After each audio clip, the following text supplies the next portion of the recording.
वल्लभ लाल की जय। अभी जो सत्संग आप सुनेंगे ये कोई कथा नहीं है, ये साधना का चिंतनीय विषय है। बहुत ध्यान से सुने और उसे अपने जीवन में संजो के रखें। जहां हम शास्त्र आज्ञा का उल्लंघन करते हैं वहीं हम बंध जाते हैं, वहीं हमें माया बांध लेती है, हम फिसल जाते हैं। जहां शास्त्र की आज्ञा से चलोगे भगवान की कृपा से कभी फिसलोगे नहीं। शास्त्र आज्ञा साक्षात भगवान की श्री वचन है, इसलिए श्रद्धा और विश्वास के बिना भगवत प्राप्ति नहीं होती। जब संत सदगुरु और शास्त्र इनके वाक्यों में श्रद्धा हो जाती है और विश्वास हो जाता है कि जो कह रहे हैं परम सत्य कह रहे हैं, तो हमारा परमार्थ मार्ग पुष्ट हो जाता है। यहां भगवान श्री कृष्ण स्वयं उद्धव जी से कह रहे हैं, एवं प्रकृति वैचित्र्यात् भिद्यन्ते मतयो नृणाम् पारंपरेण के सांचित पाखंड मतयो परे मन माया मोहित धिया पुरुषाः पुरुषर्षभ श्रेयो वदन्त्यनेकान्तं यथा कर्म यथा रुचि। भगवान कह रहे हैं, प्रिय उद्धव, सभी को मेरी माया ने मोहित कर रखा है। कोई ऐसा जो भगवान की आज्ञा पे न चलकर मनमानी करेगा उसे माया गिरा देगी, सतमार्ग से वंचित कर देगी, जीवन दोष युक्त हो जाएगा। सब पे भगवान की माया का प्रभाव है, किसी एक पर नहीं। या देवी सर्वभूतेषु बुद्धि रूपेण संस्थिता नमस्तस्यै नमस्तस्यै नमस्तस्यै नमो नमः। वो बुद्धि रूप से सबके हृदय में विराजमान है। वही बुद्धि गलत सलाह देती है, शास्त्र विरुद्ध चलाती है तो हम पतित हो जाते हैं, और वही बुद्धि जब विवेकवान हो जाती है, शास्त्र आज्ञा का पालन करती है तो हम मुक्त हो जाते हैं। सभी को मेरी माया ने मोहित कर रखा है। इसी से अपनी अपनी बुद्धि और कर्म संस्कार के अनुसार भगवत प्राप्ति के एक नहीं अनेकों मार्ग बतलाते हैं। पहले भगवान जो अन्य अन्य लोग बताते हैं ऐसे आत्मकल्याण होगा, उसको बताकर फिर अपनी बात बताते हैं कि आत्मकल्याण कैसे होगा। पूर्व मीमांसक कहते हैं धर्म को आत्मकल्याण का साधन, भगवत प्राप्ति का साधन, साहित्याचार्य यश को, काम शास्त्री काम को, योगवेत्ता अष्टांग योग को, सत्य और सम दमादि को कोई भगवत प्राप्ति का साधन बताते हैं, दंड नीतिकार ऐश्वर्य को, त्यागी त्याग को, लोकायत भोग को। ये सब अपनी अपनी बुद्धि के अनुसार भगवत प्राप्ति का आत्मकल्याण का मार्ग बताते हैं। कुछ कर्मयोगी हैं, वो लोग इन कर्मों से भगवत प्राप्ति आत्मकल्याण की बात करते हैं। यज्ञ, तपस्या, दान, व्रत, यम और नियम। लेकिन उद्धव, ये सभी परम पुरुषार्थ नहीं हो सकते। बहुत ध्यान देने की बात, क्योंकि ये सभी कर्म है, कर्म, और इनसे जो फल मिलेगा वो लोकवत फल मिलेगा। तप लोक, जन लोक, महालोक, ब्रह्म लोक, न कि आत्मकल्याण होगा। इसीलिए हरिवंश महाप्रभु ने ज्ञान धर्म व्रत कर्म भक्ति किंकर किए। ये सब भक्ति के दास हैं, स्वामिनी भक्ति है। जो यज्ञ है, तपस्या है, दान है, व्रत है, यम है, नियम है, ये सब कर्म है, और इनकी सामर्थ्य केवल लोक प्राप्ति, जो माया से रचे हुए लोक है, स्वर्गलोक, महालोक, जनलोक, तपलोक, सत्यलोक, यहां तक पहुंच है। ये सब उत्पत्ति और नाशवान हैं जितने लोक हैं, और इनमें केवल भोग प्रदान करने की सामर्थ्य होती है। अच्छे अच्छे लोकों में जाकर उत्तम उत्तम भोगों को भोगो, और कर्म फल को भोग जहां किया और वो समाप्त हुए तो फिर उन्हें इसे दुख में संसार में भेज दिया जाता है। काम बना नहीं, आत्म कल्याण नहीं हुआ। ये अखिल कोटि ब्रह्मांडों के स्वामी भगवान कह रहे हैं। सच पूछो तो उनकी अंतिम गति घोर अज्ञान की ही होगी। ऊपर जो वर्णन किया गया, उनमें जो सुख मिलता है वो स्वाप्निक है। जैसे हम अच्छा स्वप्न देखा और जगह तो कुछ नहीं, स्वप्न में राजा थे, जगह तो कुछ नहीं, ऐसे थोड़ी देर के लिए एक स्वप्न की तरह स्वर्ग लोक, तप लोक, महालोक आदि में सुख भोगा और इसके बाद फिर मृत्यु लोक में जन्म हो गया। तो दुखालय है मृत्यु लोक, यहां तो दुख ही दुख है। अब यहां घोर अज्ञानमयी वृत्ति को प्राप्त होता है, आत्म कल्याण को नहीं। प्रिय उद्धव, अब हम बताते हैं तुम्हें कि आत्म कल्याण किससे होगा। भगवान बताते हैं जितने और साधन है सब लोक लोकांतर की प्राप्ति करा सकते हैं, भगवान की नहीं। इसलिए अपने यहां ना तो कोई व्रत, न किसी दान की महिमा, ना कोई धुआं उठने वाली आहुति। आप देख रहे हैं यहां 8 पहर भगवान के वचन सुन लो। प्रिय उद्धव, जो मयि अर्पितात्मनः सभ्य निरपेक्षस्य सर्वतः मयात्मना सुखम यत् कुतः स्याद् विषयात्मना। बहुत बड़ी मंगलमयी ये बात भगवान कह रहे हैं। क्या कह रहे हैं? मयि अर्पितात्मनः सभ्य निरपेक्षस्य सर्वतः, जो सब ओर से बेपरवाह हो गया है। यज्ञ, व्रत, नियम, कर्म, संयम सब नमस्कार, बेपरवाह हमें मतलब में नहीं। मयि अर्पितात्मनः, मेरे को अर्पित हो गया है। वही है हितजू महाराज का जो उपासना सिद्धांत है वो यही है। साधन विविध सकाम मति सब स्वार्थ सकल सवै जो अनीति, ज्ञान ध्यान व्रत कर्म जिते सब काहू में नहीं मोहि प्रतीति। रसिक अनन्य निशान बजायो एक श्याम श्यामा पद प्रीति। मय्यार्पितात्मनः, मेरे में अर्पित, मेरे को समर्पित। मय्यार्पितात्मनः, जो सब ओर से बेपरवाह हो गया है, किसी भी कर्म या किसी भी फल आदि की कोई आवश्यकता नहीं रखता और अपने अंतःकरण को मेरे को समर्पित कर दिया है।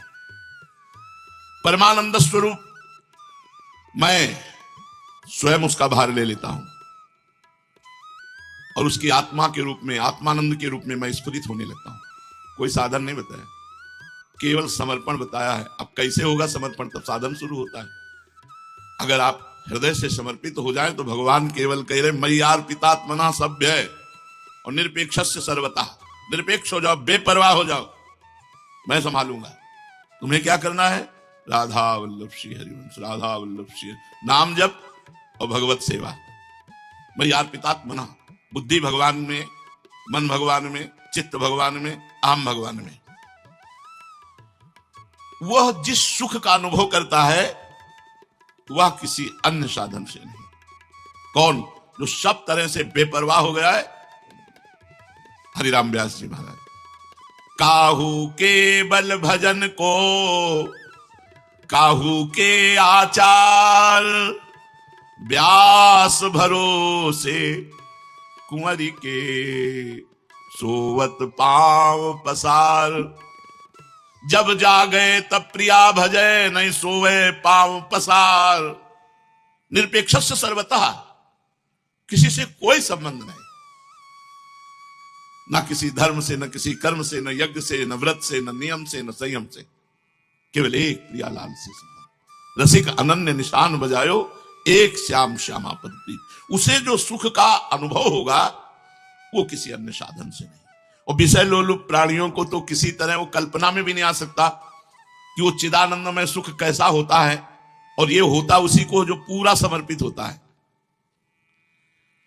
जो अब बता रहे हैं समर्पण कैसे हो। जिसने सर्वस्व समर्पित करके भगवान के भरोसे होकर बेपरवाह हो गया, उसको जो सुख मिलता है वो किसी साधन से सुख नहीं मिलता। यह गुण साधन ते नहीं हुई, तुम्हारी कृपा पाओ कोई कोई। भरोसे में, पूर्ण भरोसे में। अब भरोसा भगवान के प्रति पूर्ण कैसे, समर्पण कैसे हो, तो आगे रास्ता बता रहे हैं। अकिंचनस्य दान्तस्य शान्तस्य समचेतसः मया संतुष्ट मनसः सर्वा सुखमया दिशा, दसों दिशाएं उसके लिए सुखमय हो जाती हैं जो मेरे को समर्पित हो जाता है। अब समर्पित संपत्ति नाम से भगवान है। पूछा जाए तुम्हारी संपत्ति क्या है, तो दंपति संपत्ति पाई है। कुंज महल की टहल सुख और दंपति संपत्ति पाई है। बैंक बैलेंस हमारी संपत्ति नहीं है, ये तो माया की है, माया ही थी, माया की ही रहेगी। ये ठाट बाट जितना है सब यहीं रह जाएगा, तुम्हारा ठाट बनेगा और स्मशान का बाट मिलेगा और वहीं राख हो जाओगे, कुछ नहीं जाएगा। चाहे जितना मुझ में ताव दे लो कि हमारा पति है, यहीं रह जाएगी तुम्हारी मुझ भी और सब कुछ भी। केवल जिसके हृदय में एक बात आ गई है, परम धन राधा नाम आधार। हमारे पास धन क्या है जिसे कोई छीन नहीं सकता, किसी अपराध की ताकत नहीं कि हमारे धन को नष्ट कर दे। अपराध में इतना होता है कि जैसे हमारा निरंतर भजन चल रहा है उसमें विक्षेप पड़ जाएगा, रुकने लगेगा और आपका चिंतन संसार की तरफ जाने लगेगा। ये जो बेपरवाह जन है, अगर उनसे चूक होती है तो इतना होता है, वो संपत्ति नष्ट नहीं हो जाती, वो बादलों की तरह छिन्न भिन्न नहीं हो जाता। भगवान ने गीता में कहा, योग भ्रष्ट पुरुष बादलों की तरह छिन्न भिन्न नहीं होता। यदि उसका चिंतन बिगड़ गया, भगवत प्राप्ति नहीं, तो अगले जन्म में श्रीमान कुलवान और महान भक्तों के यहाँ जन्म होगा, फिर उसका साधन वहीं से चलेगा और भगवत प्राप्ति कोई नहीं रोक सकता। जो सब प्रकार से अपने संपत्ति भगवान मानता है, अकिंचन उसे ही कहते हैं। अकिंचन का मतलब गरीब नहीं होता। जैसे चक्रवर्ती सम्राट महाराज अम्बरीश भी अकिंचन ही थे। अकिंचनस्य दांतस्य, दांतस्य कहते हैं जिसकी इंद्रियां भोगों से हट करके भगवान में लग गई हैं, उसे दांतस्य कहते हैं। संपत्ति नाम से श्री भगवान और सुख नाम से श्री भगवान। उनका नाम, उनका रूप, उनकी लीला, उनका गुण, उनकी सेवा, उनके भक्तों का संग, इसी में सुखानुभूति हो तो इंद्रियां सब इसी में लग गई। श्रवण लग गए भगवत चर्चा सुनने में, नेत्रेंद्रिय सब में भगवान विराजमान है ऐसा। हमारी वाणी लग गई भगवत चर्चा करने में, स्वाद लेने में, भगवत उच्छिष्ट भगवत प्रसाद का स्वाद ले रहे हैं। शरीर भगवत सेवा में लगा हुआ है, अंतःकरण समर्पित है, धन्य हो गया जीवन। बोले ऐसा जो भक्त होता है वो समदर्शी बन जाता है। जो भगवान को समर्पित है, किसी अन्य साधनों से मतलब नहीं, केवल भगवत लीला गुणगान नाम चिंतन सेवा आदि भक्तों का संग आदि, अपनी इंद्रियां भगवान में लगाए हुए है और संपत्ति रूप से भगवान है, तो भगवान की कृपा से उसकी दृष्टि समदर्शी हो जाती है। ये बहुत बड़ी बात है। एक तरफ कोई थप्पड़ मारे, एक तरफ चंदन लगावे, दोनों को बराबर एक दृष्टि से देखना समदर्शी है। जो मया संतुष्ट मनुष्य, ये बहुत बड़ी बात है। सब कुछ चला जाए तो हमारे पास क्या है, मया संतुष्ट मनुष्य, जो मेरे में ही संतुष्ट है। हमारे पास भगवान है, हमारे पास किशोरी जो है, अरे चमड़ा भी उधेल के ले जाओ तो हमारे पास किशोरी जो है, हमारे पास लालजू हैं, जिनके एक संकल्प से अनंत ब्रह्मांड रचा। ये सब क्या है, संसार का वैभव, संसार का सुख क्या है, एक सेकंड में भगवान ने रचा है। निमिष इसे कहते, पलक झपकते। भ्रकुटी विलास सृष्टि लय होई, जिनकी भ्रकुटी के संचालन मात्र से अनंत ब्रह्मांडों का सृजन और विनाश हो जाता है। जिसके भय से वायु चलती है, जिसके भय से भयभीत होकर सूर्य तपता है, जिसके भय से भयभीत होकर मृत्यु काम करती है, हम उसके दास हैं। मया संतुष्ट मनुष्य, जो मेरे में संतुष्ट रहते हैं। अब सोचो कि ऐसे भक्तों का कहीं कोई बाल बाका कर सकता है? हाँ, हरि की लीला होगी तो हो जाएगा, थपड़िया दिया जाएगा, पिट जाएगा, हाथ जोड़वाया जाएगा। उनकी लीला है, ऐसा हो जाएगा। सदन जी बड़े सिद्ध महापुरुष, बहुत दयावान, बड़े ही उदारचित, वो बड़े संयमी महात्मा थे, जो ज्ञान के भंडार थे, भगवान की भक्ति में डूबे हुए महापुरुष थे। वो जगन्नाथ जी के लिए मया संतुष्ट मनसा, अकिंचन, जगन्नाथ जी के दर्शन के लिए पद यात्रा कर रहे थे। दिन में भोजन मांग लेते किसी एक घर से, दो घर से, जैसा बना उधर पोषण करते हो। जगन्नाथ जी जा रहे थे, भक्तमाल जी में चरित्र है। एक घर में गए, आवाज लगाई भिक्षाम देहि। एक माई निकली, स्त्री नवयुवती। जो भगवत आराधन होते हैं उनमें चेहरे में कुछ अलग आकर्षण होता है। जो भगवान से चित्त जोड़ते हैं तो एक आकर्षण होता है, एक प्रियता होती है। वो आकर्षण ऐसा कि हमसे बात कर लें, थोड़ी देर हमारे पास बैठ लें, हम इनको ऐसे देखते रहें, हमारे बीच में रहें, ऐसा लगता है। जहां जिनका चित्त भगवान में जुड़ा होता है तो उन महापुरुषों के सानिध्य की इच्छा होती है। तो जो अपवित्र चित्त वाला होता है उसे अपवित्र इच्छा होती है, जो पवित्र चित्त वाला होता है उसे पवित्र इच्छा होती है। अब जो मलिन चित्त है तो वो देख करके कामना से युक्त हो जाएगा। तो सदन जी को देखकर वो नवयुवती कामना से युक्त हो गई। उसने चाल चली, माया की चाल होती है, सेवा के मिश से समीप आती है और फिर उसे बांध लेती है। उन्होंने कहा महाराज आज रात्रि अगर यहीं विश्राम करो और हम बनाएं और आप पाओ, जगन्नाथ जी जाना है, सुबह चले जाना। तो देखो संतों में विश्वास बहुत बड़ी जोर की वृत्ति होती है। आज तक बड़े बड़े संतों को जो दुख मिला है उसका कारण विश्वास ही रहा है, और जो सुख मिला है उसका कारण भी विश्वास ही रहा है। विश्वास बहुत बड़ी संपत्ति है। जिसके हृदय में विश्वास आ गया भगवान वहां प्रकाशित हो जाते हैं। बिन विश्वास भगति नहीं, ते बिन द्रवहि न राम, राम कृपा बिन सपने हो, जीवन लह विश्राम। वो विश्वासी संत। संध्या समाप्त हुई, रात्रि का प्रवेश हुआ, उसने सुंदर भोजन बना कर दिया, वो भगवान को भावना से अर्पित करके पाया। जब शयन करने लगे तो आकर उसने अपनी कामना प्रकट की, काम संबंधी। तो उन्होंने कहा तुम बड़ी नीच प्रवृत्ति की हो, तुम्हारा पति विराजमान है और तुम ऐसी बात कर रहे हो। वो चली गई। पति सो गया था तो उसने पति को काट दिया और कहा अब तो कोई दुख की बात नहीं है ना, पति को मार दिया। उनका तो तुम महापापनी है, नीच कर्म के लिए प्रेरित करके अपने पति की हत्या। बोले ये सब बंद करो अपना वेदांत, हमारी बात सुनो। कहा मानते हो या हल्ला मचावे? हमारी बात मानते हो या आवाज दें गांव को? तो सत्य पर स्थित महापुरुष मई मया संतुष्ट मनसा, भगवान में चित्त जुड़ा हुआ था। उन्होंने कहा जय जगन्नाथ, अब कोई लीला आपकी है? तो उनका देवी तो चाहे मृत्यु दंड भले दे दे, मैं तुझे स्पर्श नहीं कर सकता। अब पति भी मारा गया उसके हाथ से, और वो कामना से भी। जब कामना किसी के हृदय में छा जाती है तो फिर अंधकार छा जाता है, कुछ दिखाई नहीं देता, विवेक ढक जाता है। कामा संजायते क्रोधा, क्रोधा स्मृति विभ्रम, स्मृति भ्रंशात बुद्धिनाशो, बुद्धिनाशात प्रणश्यति। प्रणश्यति माने नाश, वो नाश को प्राप्त हो जाता है। जहां कामना बढ़ी हो उसमें बाधा पड़ी तो क्रोध हो, क्रोध से स्मृति का नाश, स्मृति से ऐसी मूढ़ता छा जाती कि बुद्धि का नाश हो जाता है। ठीक मध्य रात्रि में हल्ला मचा दिया, दौड़ो दौड़ो दौड़ो, गांव के लोग एकत्रित हो गए। ये हमारे साथ गलत करना चाहा, चेष्टा की, किसी तरह मैंने अपने को बचाया, मेरा पति बचाने की चेष्टा की तो पति को मार दिया, और मेरे साथ गलत करना चाहता है। केस बदल गया। अब वो चुप। गांव के लोगों ने कुछ पिटाई की, पकड़ करके सुबह राज दरबार में पेश किया। उस समय राजाओं का दरबार लगता था, तुरंत हिसाब होता था, वहां कोई मुकदमा आदि तो चलता नहीं था उस समय। राजा ने कहा तुमने कृत्य क्यों किया, क्या तुमने किया? तो उनका जैसी भगवान की इच्छा हुई वैसा हो गया। उन्होंने ये नहीं कहा कि मैंने किया या नहीं किया, उन्होंने कहा जैसी भगवान की इच्छा थी वैसा हो गया। इसका मतलब स्वीकृति होती है लोक वार्ता में। तो बोले इनके दोनों हाथ काट दिए जाए, यहां से यहां तक, और संत है इसलिए इनको कैद में मत डालो, इनको मुक्त कर दो, बस दंड दे दो, इनके दोनों हाथ काट दो। दोनों हाथ काट दिए। जय जगन्नाथ। अब सही माने में जगन्नाथ के दास जगन्नाथ जी की तरफ, और रास्ते में सोचते जा रहे कि भगवान ये क्या लीला हुई आपकी। हरिमाया बलवंत भवानी, बहुत विचित्र भगवान।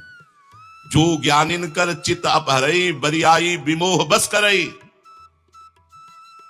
देवर्षि नारद जी भगवान के अवतार, दुल्हन के चक्कर में भगवान को साफ दे दिया जाओ, जैसे नारी वियोग से मैं व्यतीत हो रहा हूं वैसे रोओगे। रोए भगवान। हे खग हे मृग हे मधुकर श्रेणी, तुम देखी सीता मृग नैनी। और जो बंदर रूप दिया वही तुम्हारी सहायता करेगा। तो बंदरों ने सहायता की। प्रभु उतर उतर कपिडार पर देखे आप समान। जे ही जगन्नाथ जी पहुंचे, कहा जय जय। अब हाथ तो है ही नहीं तो जोड़ू क्या, प्रणाम स्वीकार करो। जे ही ऐसे किया तो नवीन हाथ जग गए। आश्चर्य हुआ, उस महापुरुष के नवीन हाथ जल गए। घटना कुछ भी हो सकती है, जीवन कभी भी किसी भी मोड़ पर ऐसे संकट में फंस सकता है। ये विचित्र माया है भाई। मया संतुष्ट मनसा, भगवान में ही मन संतुष्ट। जैसे चाहो, इसकी तो दुर्गति होनी है शरीर की, जैसे चाहो राजी हो, खेल खेलो। और उनकी इच्छा के बिना उनके दास में, उनकी इच्छा के बिना उनके दास से, उनकी इच्छा के बिना उनके दास को, तीनों बातें समझ लो। उनकी इच्छा के बिना उनके दास में, उनकी इच्छा के बिना उनके दास से कोई ऐसा कृत्य कैसे हो सकता। और उनकी इच्छा के बिना उनके दास को, हाँ, कोई आंख सीम की चाप सके को तासु, बड़ रखवार रमापति जासु, ऐसा नहीं। पर अगर वो चाहते हैं लीला तो रोके नहीं रोक सकते, फिर वैसे ही होगा। हो ही सोई जो राम रच। सती को रोकने की चेष्टा की भगवान ने, खूब समझाया कि परब्रह्म परमात्मा संशय मत करो, लेकिन अस संशय मन भयो अपारा, पार ही नहीं पा रहे सती जी, इतना बड़ा संशय हो गया। जाके परीक्षा लियो, भगवान शिव से झूठ बोला, कछु ने परीक्षा लेन गोसाई, और फिर यज्ञ में शरीर पूरा हुआ। तो हो ही सोई जो राम रचिरा का शिव भी नहीं रोक पाए।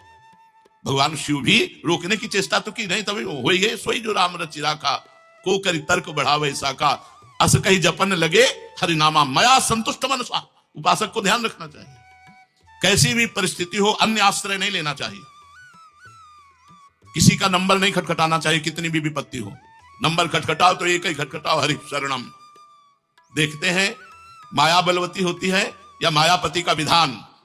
हम तुम्हारे दास हैं, सुना है, जन अवगुण प्रभु मान न काऊ, दिखाओ दीन बंधुवती मृदुल स्वभाव। फोन करो तो सिर्फ भगवान, हरि शरणम, हरे नमः, श्री राधा, श्री राधा। अब आपके ही बस की बात है, संभालो या बोलो। आपके ही सहारे चले थे, आपके ही सहारे चले हैं, आपके सहारे अभी हैं, आगे भी रहेंगे। अब ये देखना है कि आप कहां ले जा रहे हो। जो भी करवाओगे अब राधा ही राधा है। यंत्र बनकर अंदर बैठे हो, क्रिया बाहर हो रही है। जो ये क्रिया हो रही बाहर हो रही, और उस कारण का भी परम कारण यंत्री आप हो।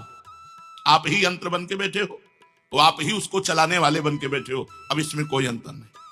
मया संतुष्ट मनसा सर्वा सुखमया दिशा। परिणाम क्या होगा? सर्वा सुखमया दिशा, दसों दिशाओं में कोई उसका बाल बांका नहीं कर सकता। जो केवल भगवान में संतुष्ट रहता है और भगवान में आत्मसमर्पण करने वाला, जो भगवान में संतुष्ट रहता है, उसको इतनी बड़ी सामर्थ्य प्राप्त हो जाती है। न पारमेष्ठ्यम न महेन्द्रधिष्ण्यम न सार्वभौमम न रसाधिपत्यम न योग सिद्धिर पुनर्भवम वा मय्यर्पितात्मेच्छति मत विनान्यत्। भगवान कह रहे हैं, जिसने अपने को मुझे सौंप दिया है और मुझे छोड़ करके कहीं महत्व नहीं रखता, अपने को मुझे सौंप दिया और मेरे सिवा जिसका कोई नहीं। दो बातें समझ लो, अपने को भगवान को सौंप दिया, प्रियाजू को सौंप दिया, प्रियाजू के सिवा मेरा कोई नहीं। आपका कोई हो तो देख लो, बनाओगे तो पिटोगे, दुखाई भोगोगे, जलना ही होगी, स्वतंत्रता नष्ट होगी, परतंत्रता जागृत हो जाएगी। परम स्वतंत्र न सिर पर कोई, भावे मने करे जो सोई। ऐसे परमात्मा का दास माया के बंधन में बंध जाता है। जिसको बहुत समझने, इसलिए हम सत्संग में प्रारंभ में बोले थे कथा नहीं है, ये सिद्धांत है। सिद्धांत को जिसको भगवान के सिवा किसी का सहारा नहीं, अपने को भगवान में सौंप दिया, मेरे जीवन का भार आपके हाथ में है। कई बार ऐसा आता है जीवन में कि स्वीकार किया है कि नहीं, यार ऐसा हो रहा है, इसका मतलब स्वीकार नहीं किया क्या? नहीं। अब होगा वही प्यारे जो राम जी को भाएगा। बिल्कुल अपनी परवाह न करो।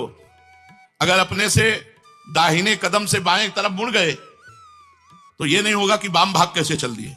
है कुछ वाम भाग में, कुछ है अभी, वो देखना चाहता है, इसलिए दिखाई दे रहा है।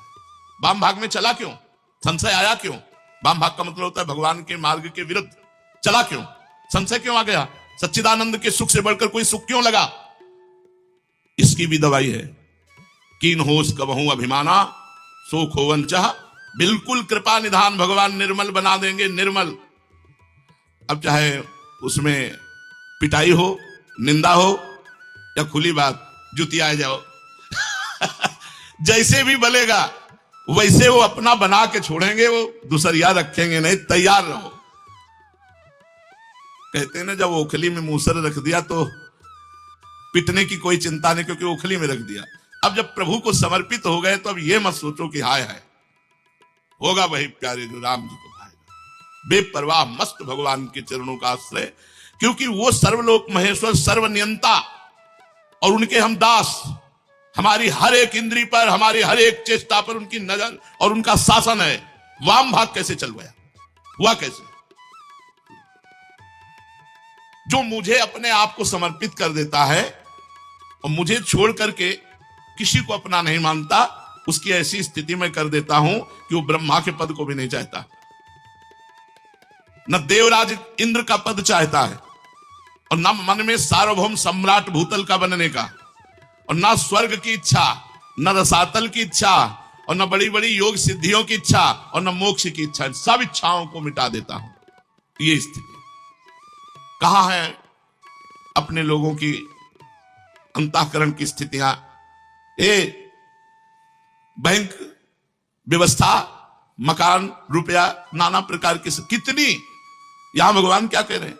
न पारमेष्ठ्यम, न महेंद्रधिष्ण्यम, न सार्वभौमम, न रसाधिपत्यम, न योग सिद्धि, अपुनर्भवम वा मयि अर्पितात्मे इच्छति मद विनान्या। आहा, केवल भगवान की इच्छा पर चलना है। अब हम भगवान की इच्छा को तो जानते नहीं। हे नाथ, आप हमारे अंतःकरण में बैठकर वैसे चलाओ जैसे आपको सुख लगे। वो चलाएंगे। बड़े विचित्र लीला बिहारी, बड़े बड़े सिद्धों को पिटवा दिया है। ये संशय होता है कि सिद्ध है, बड़े बड़े सिद्धों को। बड़ी विचित्र लीला है। एक बार श्री नामदेव जी के चरित्र में आता है कि बादशाह ने एक गाय काट दी और कहा, सुना तुम सिद्ध हो, इसको जिलाओ, जिला दोगे तो सिद्ध जानेंगे। और उनका हमें सिद्धियों का तो कुछ पता नहीं है, लेकिन भगवान के नाम में अपार सामर्थ्य है। गला जोड़ा ऐसे, विठ्ठल विठ्ठल विठ्ठल विठ्ठल विठ्ठल, गाय जीवित हो गई। अब बादशाह तो नमस्कार किया, चरणों में गिरा और बहुत से रत्नों से जटित एक पलंग दिया। कहा, आप इसको स्वीकार करें। वहीं एक नदी पास में थी, उन्होंने पलंग लिया, ऐसे दोनों हाथ से मारा, नदी में गिरा। बोले, ऐसी हम चीजें स्वीकार नहीं करते। बादशाह ने कहा, हमने अपने खजाने के कीमती रत्नों के द्वारा इस पलंग जटा और आपने ऐसे हमारे दिए हुए पलंग को, फिर हमारा पलंग वापस करो। तो 10-20 पलंग निकाल दिए ऐसे, विठ्ठल विठ्ठल विठ्ठल, 10-20 पलंग ऐसे। बादशाह फिर चरणों में गिरा, महाराज क्षमा करो, उठ के चल दिए वहां से। अब आए भगवान विठ्ठल के दर्शन करने, तो मन में सोचा कि यार जूती कोई न चुरा ले। अब जरा विचार करना, पलंग फेंक के आ रहे रत्नों के, सोचा यार जूती कोई न चुरा ले, तो अपनी जूती अंगूछा में बांधी ऐसे, और ऊपर से ऐसे कपड़ा। मंदिर में पादुका ले जाना निषेध है, और ये सिद्ध महापुरुष। अब इनको आप इस समय विचार करना, जिनको इतने बड़े रत्नों के पलंग से तनिक भी मोह नहीं, दरिया में फेंक दिया। जो इतने सिद्ध है कि ऐसे कई पलंग निकाल दिए, वो कहां वृत्ति गई? यार जूता बाहर उतार दिया तो कोई ले न जाए, तो उन जूता को अंगूछा में बांधा, कमर में बांधा, गए। अब जो ही प्रभु के दर्शन किए तो सब सुध भूल गए। अब नृत्य शुरू हो गया, विठ्ठल विठ्ठल विठ्ठल। अब नाचने में अंगूछा ढीला हुआ, जूता गिर गए। अब जो ही जूता गिरे, सो वहां जितने पार्षद थे बोले, बताओ इतने बड़े वैष्णव होते हैं, जूता ठाकुर जी के सामने मार, उनको थप्पड़ बाहर। अब आप यहां विचार करके हमें बताओ कि इसमें नामदेव जी कहां है? इतना बड़ा नमस्कार बादशाह घुटने पे, और इतनी बड़ी वृत्ति बिगाड़ दी कि जूता में मोह हो गया, और जूता के कारण वहां पिट करके और मंदिर के बाहर। ये हमारे ठाकुर का खेल है, कभी हिट तो कभी पिट हाँ, ये हमारे ठाकुर का खेल है। इसलिए न पारमेष्ठ्यम, न महेंद्रधिष्ण्यम, न सार्वभौमम, न रसाधिपत्यम, न योग सिद्धि, न पुनर्भवम वा मयि अर्पितात्मे इच्छति मद विनान्या। मेरे बिना वो कुछ और स्वीकार नहीं करता। ऐसा भक्त मुझे कैसा प्रिय है? भगवान कह रहे हैं, उद्धव, न तथा में प्रियतम आत्मयोनिर्न संकरः न च संकर्षणो न श्रीर्नैवात्मा च यथा भवान। यथा भवान माने भवन माने आप जैसे भक्त मुझे जो अपने आप को समर्पित कर चुके हैं वो इतने प्रिय हैं कि मेरे पुत्र ब्रह्मा भी मुझे उतने प्रिय नहीं, मेरी आत्मा शंकर है वो उतने प्रिय नहीं, मेरे सगे भाई बलराम जी हैं संकर्षण वो भी उतने प्रिय नहीं, मेरी अर्धांगिनी लक्ष्मी जी मुझे उतनी प्रिय नहीं, और मेरी आत्मा भी मैं अपने को भी उतना प्यार नहीं करता जितना अपने भक्तों को प्यार करता हूं। भगवान कह मैं जितना अपने भक्तों को प्यार करता हूं मैं अपने आप को भी उतना प्यार नहीं करता। अब अगर ये वचन सुनकर हमें भगवान की शरणागति की बात ना याद आवे, भगवान में समर्पित होने की बात ना आवे, तो क्या फिर जीवन का सार क्या रहा। भगवान इतना प्यार करते हैं, और ये जीवन भर की बात कह रहा हूं। लगता था एक गए, हम कई बार कहा है कि तलवार आएगी जीवन में, गले तक आएगी तो लार सूख जाएगी, नहीं सूख जाएगी, गए, लेकिन वो तलवार हार बन करके न पड़ जाए तो मुझे बताना। वो तलवार आएगी, आपका शत्रु आपके ऊपर तलवार प्रहार करेगा, और वो तलवार गले तक आते आते अगर हार बन करके ना हो जाए तो हमें बता देना। अब आपको लगेगा गया गया गया, और वो चमका। विरोधियों के डंडे में ही झंडा भक्तों का फहराता है। अरे जमाने जोर लगा ले, कितना जोर लगाएगा, भक्त और भगवान का झंडा कभी न झुकने पाएगा। भगवान की शरणागति में चाहे हमारे जितने दोष हो जाएं, चाहे जितने सोई करतूत विभीषण केरी, सपने राम न चिंतन हुई, जय अग बधे व्याध जिमिबाली, सोई सुकंठ पुनि कीन कुचाली। आपकी माया। स्वामी हरिदास जी कहते हैं, हम सोना बिगाड़न को तो सोना समारन को तोय मोई परी होड़, कौन दो जीते कौन दो हारे, पर बदी न तोड़ क्यों तुम्हारी माया बाजी पसारी विचित्र, सुरमुनि मोहे काकी कोड़, कहे हरिदास तुम हारे और हम जीते, हम बिगाड़ते बिगाड़ते जीत गए और तुम बनाते बनाते हार गए, तऊ न तोड़ बस बदी न तोड़। जो हमारा आपका संबंध बस उसे मत छोड़ देना स्वामी, आप तो बनाते बनाते हार गए, हम जैसे बिगड़ेल बिगाड़ते बिगाड़ते जीत गए। जिसको किसी की अपेक्षा नहीं है, जो सदैव भगवान के चिंतन में रहता है, किसी से राग द्वेष नहीं रखता है, सबके प्रति समान दृष्टि है, उस महात्मा के पीछे पीछे मैं डोलता हूं। निरपेक्षम मुनिम शांतम निर्वैरम समदर्शनम अनुब्रजाम्यहम नित्यम पूयेत्यं हिरेणु भी। मैं ऐसे महात्मा के पीछे पीछे डोलता हूं कि इसकी चरण रज उड़कर मेरे ऊपर पड़ जाए और मैं पावन हो जाऊं, जो सब प्रकार से संग्रह परिग्रह रहित, यहां तक कि शरीर आदि के प्रति भी अहमता ममता नहीं रखता, इसका भी भार प्रभु को दे दिया, और जिसके चित्त में केवल मेरा ही प्रेम है, संसार की वासनाओं से शांत उपरत हो चुका है, ऐसे महापुरुष की महिमा क्या वर्णन करूं। भगवान कहते तो देखो ये महापुरुष बनाने की फैक्ट्री है। महापुरुष कहां से बनते हैं? इन्हीं से बनते हैं। यही जब चाहे तो महापुरुष बना दे, और यही चाहे तो कुपुरुष बना दे। जब सृष्टि नहीं थी तो ये जो कुपुरुष बना और जो महापुरुष बना, ये किसने? एको हम बहुश्यामा, ये वही है, दूसरा कोई नहीं। इसलिए सर्वतोभावेन भगवान की शरण में होकर, भगवान के सिवा अपना कोई नहीं, अपना सर्वस्व भगवान को मान करके नाम जप करते हुए जीवन व्यतीत करना, इससे बड़ी कोई साधना नहीं, इससे बड़ा कोई व्रत नहीं, कोई यज्ञ नहीं, कोई नियम नहीं। बस रात दिन नाम जप करो, भगवान के आश्रित रहो, प्रार्थना करो कि हमारा जीवन केवल आपके लिए हो नाथ, हमारी त्रुटियां हमारी गलतियां क्षमा करो, और हमारे जीवन में ऐसा दृढ़ विश्वास, ऐसा प्रेम प्रकट करो कि आपके सिवा मैं किसी की ओर आंख उठाकर न देखूं। यही जीवन की सार्थकता है। श्री राधा वल्लभ लाल की जय।